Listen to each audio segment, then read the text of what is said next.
사랑하는 성도 여러분, 지난 한 주간도 여러분의 삶의 자리들 다 어떠셨습니까? 고맙습니다. 오늘 나오실 때 또 마음들 발걸음들은 어떠셨나요? 많이 추워진 것 같습니다. 에어컨을 끄니까 히터를 틀어야 된다 그러더라고요. 참 계절의 간격이 막 좁아진 것 같습니다. 겨울이 굉장히 성급합니다. 보면서 겨울은 성질이 급하구나, 그런 마음이 들었습니다. 오늘 말씀 속에 또 귀한 주님의 따스한 은혜를 함께 나누는 시간 됐으면 좋겠습니다. 좋았습니다라는 고백과 아울러 또 감사합니다가 넘치는 복된 삶이 되기를 바라고요. 은혜의 나눔 시간입니다. 우리 9구역과 12구역이 또 받은 은혜를 잠깐 나누도록 합니다. 먼저 9구역입니다. 안녕하세요. 저는 9구역 정원영 집사입니다. 제가 은혜 받은 말씀은 디모데후서입니다. 하나님이 우리에게 주신 것은 두려워하는 마음이 아니요 오직 능력과 사랑과 절제하는 마음이니, 그러므로 너는 내가 우리 주를 증언함과 또는 주를 위하여 갇힌 자 된 나를 부끄러워하지 말고 오직 하나님의 능력을 따라 복음과 함께 고난을 받으라. 디모데후서 1장 7절에서 8절 말씀입니다. 코로나19가 시작된 이후로 모든 사람들의 삶의 모습이 많이 바뀌었습니다. 답답하기만 한 마스크는 일상이 되었고 필수품이 되었습니다. 각종 모임과 행사는 어려운 일이 되었고, 최근 맞이했던 추석 명절은 곳곳에 흩어져 있던 가족을 만나는 당연한 일상마저 빼앗아 갔습니다. 그 중에 가장 가슴이 아팠던 건 주일마다 당연시 여겼던 교회 출석을 하지 못하는 것입니다. 비대면으로 예배를 드려서 참 많이 속상합니다. 그러나 아직도 코로나19는 멈추지 않고 계속해서 우리의 일상을 제자리로 돌려놓지 못하고 있습니다. 예전으로 돌아갈 수가 없을 것 같다는 생각에 가끔은 두렵기도 합니다. 이렇게 두려운 생각을 할 때 주님께서는 두려운 마음은 하나님이 주신 게 아니라고 말씀하셨습니다. 주님이 주신 것은 코로나19가 지속되더라도 이런 상황을 이겨낼 수 있는 능력과 외롭고 힘들 때 서로 사랑하는 마음과 어떤 상황에서도 지나침과 부족함으로 인해 실수하지 않도록 절제하는 마음을 주셨다고 하셨습니다. 그러나 실수를 해서 내 삶에 고난이 오더라도 하나님만 의지하며 나아갈 때 그분의 능력으로 우리는 힘을 얻게 될 것입니다. 요즘 코로나19로 인해 삶이 우울하고 지칠 때가 많다고 합니다. 그러나 우리 동빙곡교회 성도 여러분들은 성경 통독을 통하여 하나님이 주시는 능력과 사랑으로 능히 이겨내실 거라 믿습니다. 감사합니다. 잘하네요. 무슨 방송인들이 다 된 것 같다는 생각이 듭니다. 이제 다음은 12구역이 은혜를 나누겠습니다. 안녕하세요. 12구역 구역장 임영순 집사입니다. 제가 받은 은혜의 말씀은 히브리서 6장 9절 10절 말씀입니다. 사랑하는 자들아, 우리가 이같이 말하나 너희에게는 이보다 더 좋은 것 곧 구원에 속한 것이 있음을 확신하노라. 하나님은 불의하지 아니하사 너희 행위와 그의 이름을 위하여 나타낸 사랑으로 이미 성도를 섬긴 것과 이제도 섬기고 있는 것을 잊어버리지 아니하시니라. 이 말씀 가운데 너희에게 구원에 속한 것을 확신하노라. 저의 삶에 있어 매일매일 삶 가운데 나에게 구세주가 되어주신다. 확실한 믿음을 붙잡고 흔들리지 않는 믿음으로 하나님을 생각하며 주를 닮아가는 삶이 되길 소망합니다. 우리의 수고와 헌신을 절대 잊지 않으시고 우리에게 귀한 상금으로 갚아주시는 오직 한 분이신 하나님께 열심히 섬기고 헌신하며 살아가는 말씀인 것 같습니다. 코로나로 인하여 정말 어렵고 힘든 시기에 날마다 세마 신약 정독을 하면서 말씀을 붙잡고 기도하며 마음의 평안을 주시고 은혜 받는 귀한 시간 되게 하신 하나님께 감사드립니다. 2020년을 맞이한 지 얼마 되지 않은 것 같은데 벌써 10월입니다. 코로나19 감염으로 인하여 누구도 예상하지 못한 세상을 살아가는 우리 동빙고 성도 여러분, 두렵고 힘든 상황에서 보내고 계시지는 않으신지요? 그 삶 가운데서도 여기까지 건강 지켜주시고 축복하여 주신 하나님께 감사드립니다. 하루속히 우리가 함께 모일 수 있고 함께 교제하면서 하나님 성전에 나와 다 함께 모여 예배 드리는 시간이 빨리 오길 소망합니다. 동빙고 성도 여러분, 사랑하고 우리 교회 성도들이요 참 자랑스럽습니다. 이렇게 TV에 나와도 떨리지 않고 이렇게 참 잘하고 또 은혜를 이렇게 나누는, 이제는 우리 동국교회 성도들은 참 대단하다는 그런 생각을 하게 됩니다.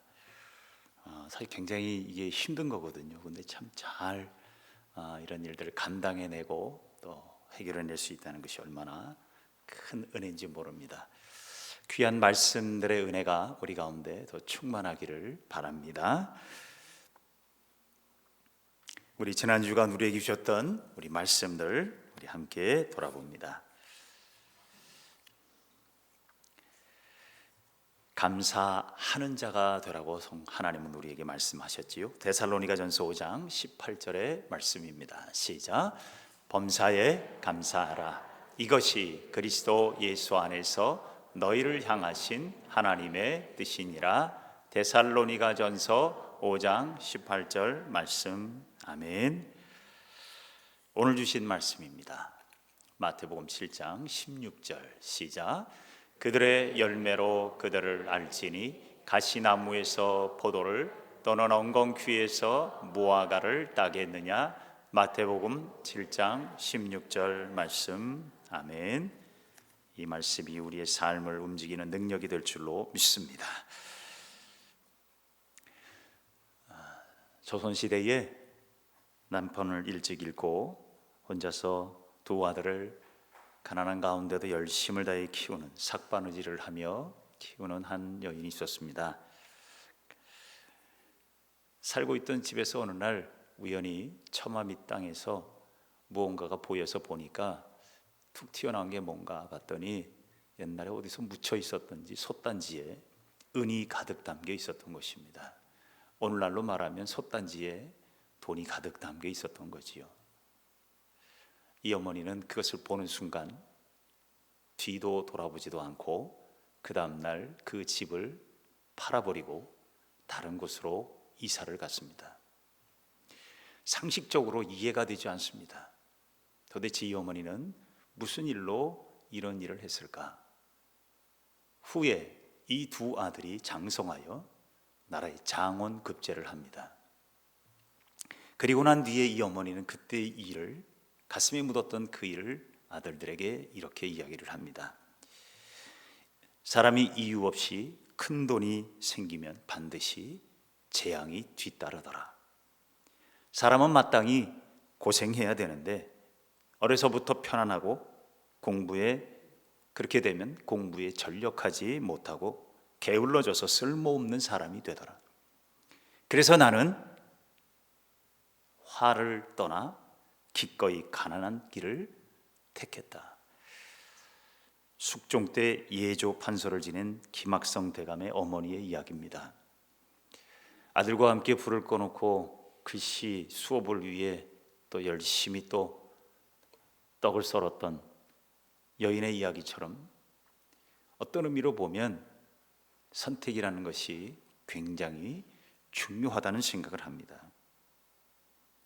오늘 주님은 본문 7장 20절에 이렇게 아주 간단한 명제를 던졌습니다. 그들의 열매로 그들을 알리라. 콩을 심은 데서 팥이 납니까? 팥 심은 데서 콩이 납니까? 아니지요.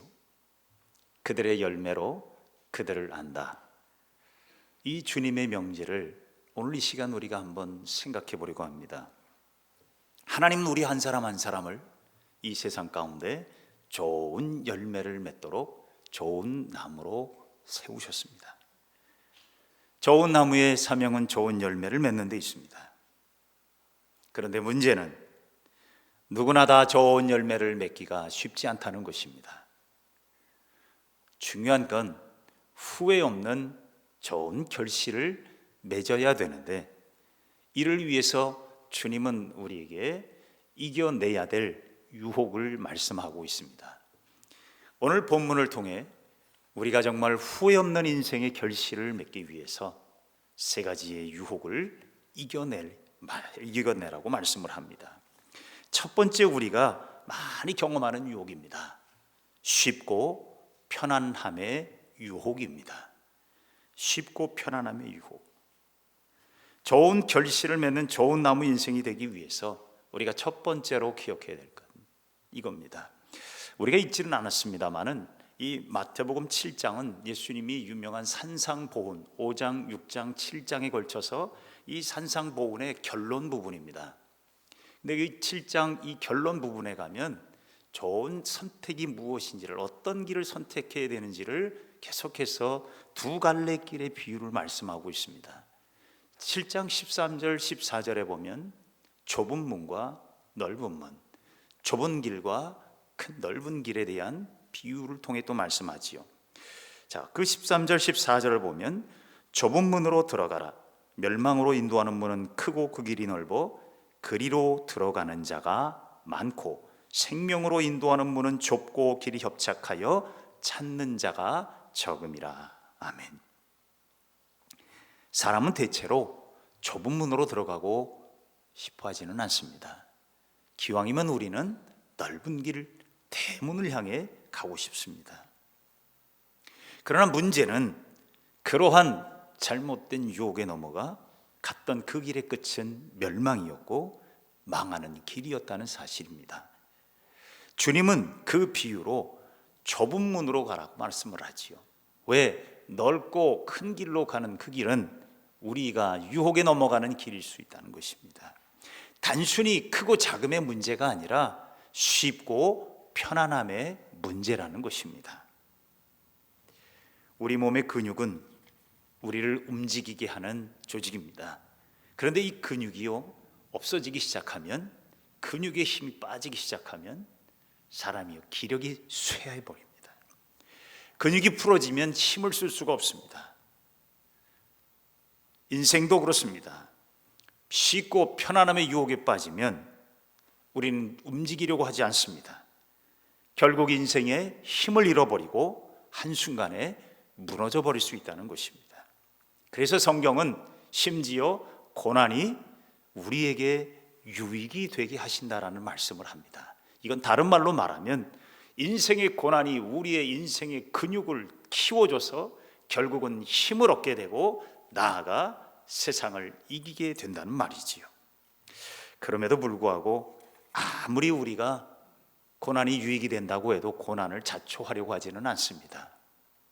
그러다 보니 쉽고 편안함의 유혹이 더욱 우리에게는 달콤합니다. 우리는 요즘 코로나19 바이러스로 인해서 예배를, 비대면 예배를 드리고 온라인 영상 예배도 함께 드립니다. 저는 사실 영상 예배를 그렇게 썩 좋아하지는 않습니다. 왜요? 우리의 영적인 편안함과 쉬움의 유혹에 자칫 빠질 수 있기 때문입니다. 손가락 하나면, 까딱하면 예배의 자리가 켜지고 바라만 보면 됩니다. 참 쉽고 편안합니다. 그러다 보니 이제 교회에 나와 예배하는 것이 점점 힘이 들어가기 시작합니다. 요즘에 한국 기독교 교단의 조사에 의하면 성도들이 코로나 이후에 교회에 나와 예배하지 않아도 된다라는 의식이 점점 늘어가고 있다고 합니다. 여러분, 예배가 뭘까요? 예배는 하나님을 만나는 겁니다. 예배의 자리에 나와 하나님 앞에 서는 겁니다. 하나님 앞에서 나의 마음과 정성을 드리는 거예요. 예배는 드림이에요. 예배는 봄이 아니라 예배는 드림입니다. 그런데 우리가 점점 영상이나 이런 온라인으로 젖어들다 보면 보는 예배로 흘러가게 된다는 겁니다. 예배는요, 오늘 말씀으로 말하면 좁은 문으로 들어가는 거예요. 예배는 좁은 문으로 들어가야 되는. 엊그제 뉴스에 그런 기사가 떴더라고요. 영국의 한 젊은이가 30살 된 젊은이가요, 무려 5년 동안 집 밖을 나가지 않고 택배로 음식을 주문해다가 먹었는데 몸무게가 317kg가 됐답니다. 몸이 아파서 병원을 가야 되는데 갈 수가 없어서 소방관이 와서요, 크레인을 동원해서 창문을 뜯고 침대채 들어 날랐습니다. 어떻게 이렇게 쪘냐 그랬더니요, 5년 동안 집 밖에도 안 나가고 택배로 음식을 시켜 먹었답니다. 요즘 우리 택배 많이 쓰지요. 여러분, 가끔씩은 가서 먹어야 돼요. 짜장면은 배달시켜 먹는 게 맛있나요? 가서 먹는 게 맛있나요? 가서 먹는 게 맛있는 건 아는데 꼭 왜 짜장면은 배달시켜 먹어야 되는지. 여러분, 예배는 배달의 민족으로 배달이 안 됩니다. 예배는요, 오셔서 드리는 게 예배입니다. 이게 사실은 정답이에요. 근데 지금은 코로나 시대라 뭐 어쩔 수 없다고 이야기하지만 여기에 우리가 자꾸 젖어들면 안 돼요. 그럴수록 우리는 몸부림치며 주 앞에 나아가야 되는 그런 움직임을 보여야 되죠. 하나님이요, 아브라함에게 100세가 돼서 얻은 그 귀한 아들 이삭을 하나님께서 바치라고 합니다. 그런데 하나님께서 아브라함에게 뭐라고 말씀하냐면 창세기 22장 2절에 내 아들, 내 사랑하는 독자 이삭을 데리고 모리아 땅으로 가서 내가 내게 일러준 한 산 거기서 그를 번제로 드리라 하고 말씀합니다. 여러분, 그 귀한 아들을 번제로 바치는데, 바치는 게 목적이라면 그 옆 동네들이 가까운 데 가가지고 그냥 바치면 되잖아요. 그런데 하나님은 그 아들을 데리고 모리아 산으로 가서 내가 지시할 곳으로 가서 거기서 번제를 드리라고 말합니다. 이게 예배예요. 예배는요, 수고가 들어가는 거예요. 예배가 수고가 빠지면, 헌신이 빠지면 그것은 어떻게 보면 산제사가 아니에요.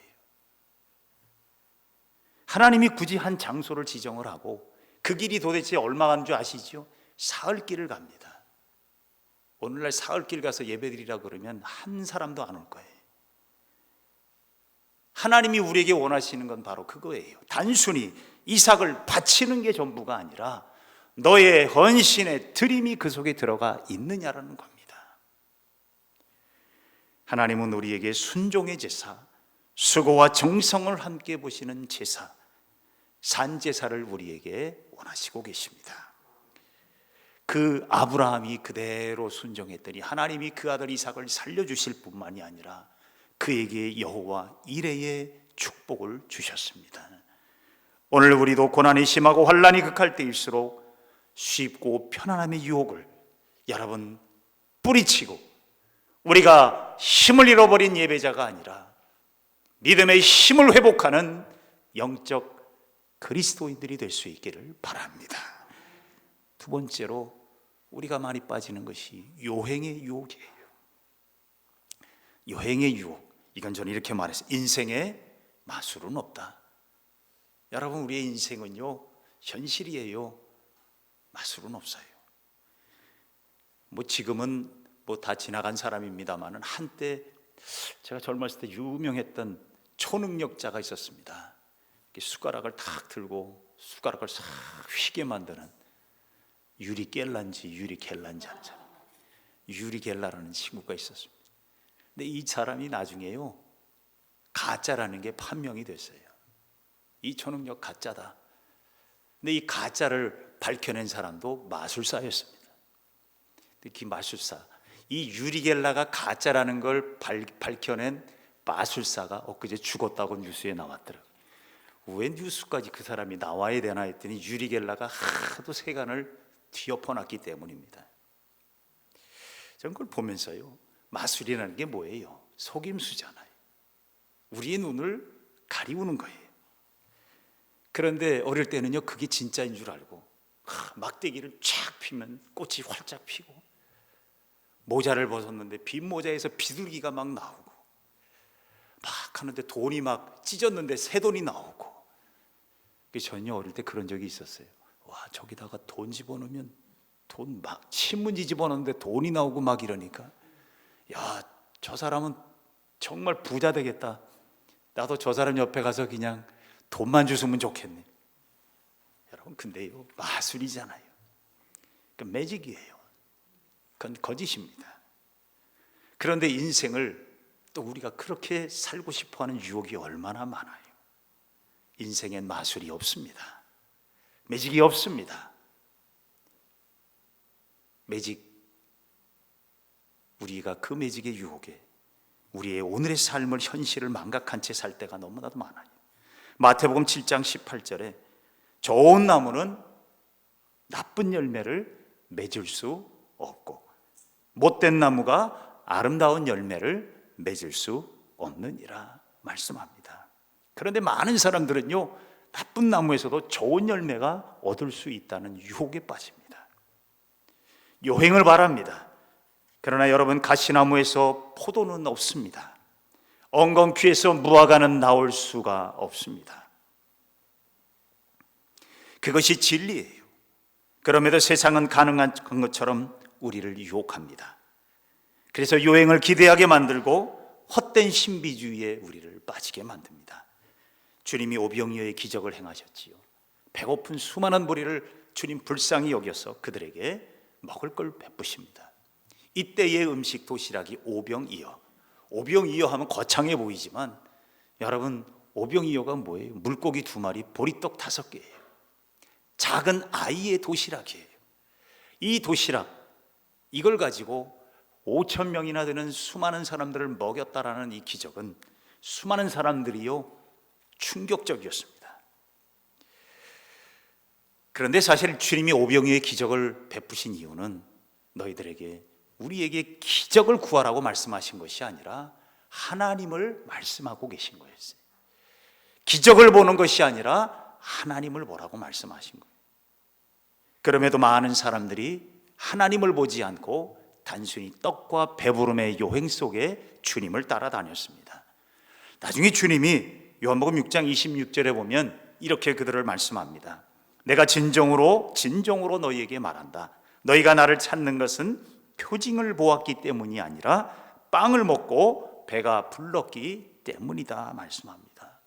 이들이 주님을 따른 건 뭐예요? 요행을 바란 거예요. 신비를 바랬고 단순히 기적만을 구했어요. 그러다 보니까 예수님이 없어지고 예수님이 십자가에 달리시고 예수님이 죽으셨다고 하니까 다 흩어져 버렸어요.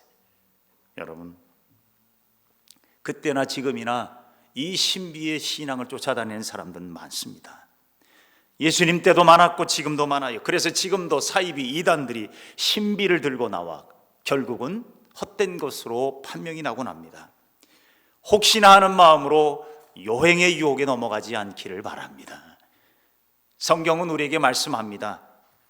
수고하고 하나님 앞에 나와 땀 흘리는 거룩한 산제사로 예배하라고 말씀하고 있습니다. 내가 변하지 않고는 결코 좋은 열매를 맺을 수가 없습니다. 요행의 유혹에 넘어가지 않도록 우리의 믿음을 분명하게 살펴보십시다. 요행의 유혹은 결국 빈 껍데기만 남게 된다는 사실입니다. 사랑하는 성도 여러분, 헛되고 헛된 요행의 유혹에 넘어가지 않도록, 신비의 헛된 유혹에 빠지지 않도록 오늘 우리의 삶의 믿음을 살피시고 정신을 차려 주 앞에 온전한 예배자로 살아가는 성도들이 될 수 있기를 바랍니다. 마지막으로 우리에게 다가오는 또 하나의 유혹이 있습니다. 빠른 길의 유혹이라는 것입니다. 우리는 무엇이든지 빨리 이루어지고 싶어 합니다. 아이가 태어나면 아이들이요, 빨리 어른이 되고 싶어 하곤 합니다. 그래서 만나면 도토리 키재기 하듯 너는 몇 살이고 내가 누나고 내가 형이다라고 말합니다. 누가 크냐를 따지지 중학생이 되면, 제가 중학교 때도 보면요, 어른이 되고 싶어가지고요, 어른 흉내 내는 아이들이 많이 있었습니다. 사람이 커질수록 더 그런 마음이 많아지는 것 같아요. 장성하면 사회인이 되고 빨리 성공하고 싶어 합니다. 교통수단도 하루가 다르게 빨라집니다.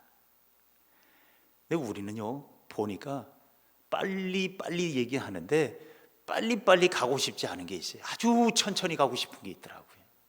뭔지 아십니까? 죽음의 자리는 천천히 가고 싶어요.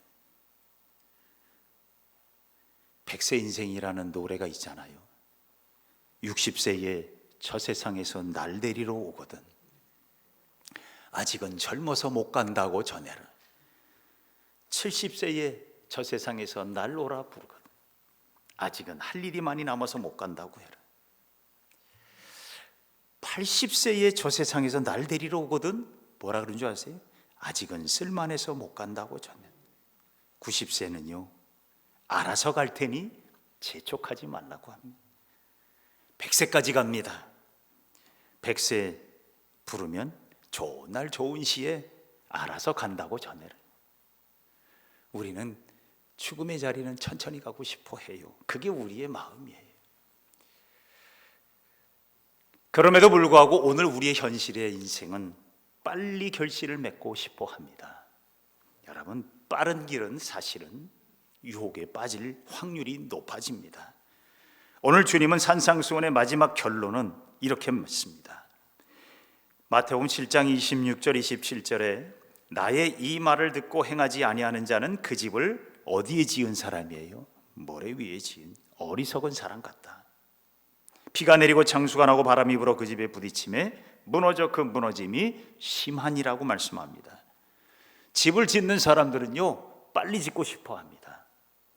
하루라도 빨리 짓고 하루라도 빨리 들어가고 싶어요. 그런데 그게요, 마음대로 잘 안 되잖아요. 기초 공사를 하다 보면 여러 가지 시간이 걸릴 때도 많아요. 기초를 파고 다지는 시간이 얼마나 중요한지 몰라요. 건물을 지면 대부분 기초가 반 이상이 기초입니다. 왜 그래요? 그래야 흔들리지 않고 무너지지 않기 때문입니다. 그런데 오늘 주님은 이 말씀의 결론에서 모래 위에 지은 집과 반석 위에 지은 집의 비유를 합니다. 이건 단순하게 볼 수도 있지만 저는 이 말씀을 묵상하면서 그런 생각이 들었어요. 모래 위에 집을 지려고 하는 사람은 빨리 짓고 싶어 하는 사람이에요. 그러나 반석 위에 집을 짓는 사람은 든든하게, 시간이 걸려도 든든하게 세워지기를 원한다는 겁니다. 한편으로는 주님의 말씀을 듣고 순종하지 않는 자는 모래 위에 짓는 집과 같다. 이게 무슨 말이에요? 순종 말씀대로 살지 않는 자는 모래 위에 짓는 집이다. 이건 뭐냐면 빠른 길을 찾는 사람이라는 말이에요. 그러나 진정 주님의 말씀을 따라 순종하는 사람은 반석 위에 집을 짓듯이 꾸준히 든든히 세워지도록 견디며 걸어가는 사람이라는 겁니다. 하루아침에 날아갈 수 없습니다. 운동을 하는 사람이요, 하루아침에 그렇게 다 잘 되는 사람이 없어요. 다 시간이 들어가고 그 속에 정성이 들어가고 수고가 들어가고 땀이 들어가는 거예요. 저는 신앙도 우리가 급한 마음에 신앙을 길을 따라가다 보면 금방 상처받고 넘어집니다. 신앙은 반석 위에 집을 세운다 생각하는 사람이 되어야 됩니다. 그게 정상이고 그게 하나님의 은혜를 경험할 수 있는 바른 길이라는 것입니다. 믿음은 모래 위에 집을 짓는 것처럼 빨리빨리가 되면 빨리빨리 무너집니다. 사랑하는 성도 여러분, 코로나 시대라고 우리가 노래를 부르며 삽니다. 아마 이 시대에는요, 아이들이 태어나도 코로나하고 태어날지도 몰라요. 또 이 세상을 떠나는 사람들이 떠나면서 코로나하고 죽을지도 몰라요. 우리는 그렇게 코로나에 파묻혀 살고 있습니다. 그럼에도 불구하고 하나님이 오늘 이 시대에 우리에게 원하시는 한 가지가 있다면 하나님 앞에 참된 예배자로 세워지기를 원합니다. 편안함의 유혹에 빠지다 보면 예배의 시가 진정한 예배가 무엇인지를 망각하게 되고 나아가 또한 신비주의의 유혹에 넘쳐 흔들거리는 신앙으로 그저 이가 빠지듯 툭 하고 빠져버리는 그러한 신앙이 될지도 몰라요. 사랑하는 성도 여러분, 시간이 별로 많지 않습니다. 그럼에도 불구하고 오늘 이 하루가 후회 없는 결실의 삶이 되도록 야고보서 5장 7절의 말씀처럼 주께서 강림하시기까지 길이 참고 보라 농부가 땅에서 나는 귀한 열매를 바라고 길이 참아 이른 비와 늦은 비를 기다린다고 있습니다. 우리 모두 하나님 앞에 후회 없는 결실의 인생을 살아가도록 오늘 이 하루의 삶의 자리에서 유혹을 이기며 주님을 선택하며 아름다운 결실이 풍성한 거룩한 성도들이 될 수 있기를 바랍니다.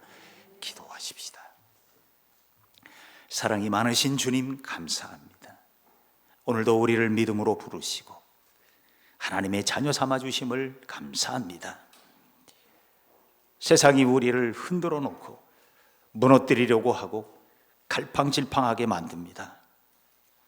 하나님, 후회 없는 인생의 결실을 맺도록 오늘도 유혹을 이기며 하나님 앞에 온전히 세워지는 참된 예배자 거룩한 주의 백성으로 삼아 주옵소서.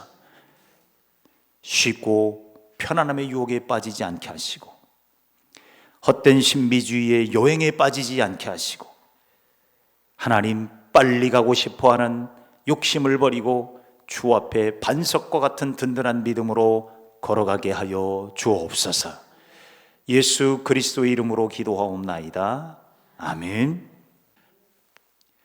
이제는 우리 주 예수 그리스도의 은혜와 하나님 아버지의 놀라우신 사랑하심과 성령의 교통하시고 감동하시고 축복하심이 사랑하는 귀한 성도들 한 사람 한 사람 위에와 저들의 가정, 귀한 자녀들, 허락하신 선한 생업들과 귀한 일터들 위에 몸된 교회와 이 나라와 이 민족, 선교의 현장들과 온 인류 위에 영원토록 함께 하시기를 간절히 축원하옵나이다. 아멘.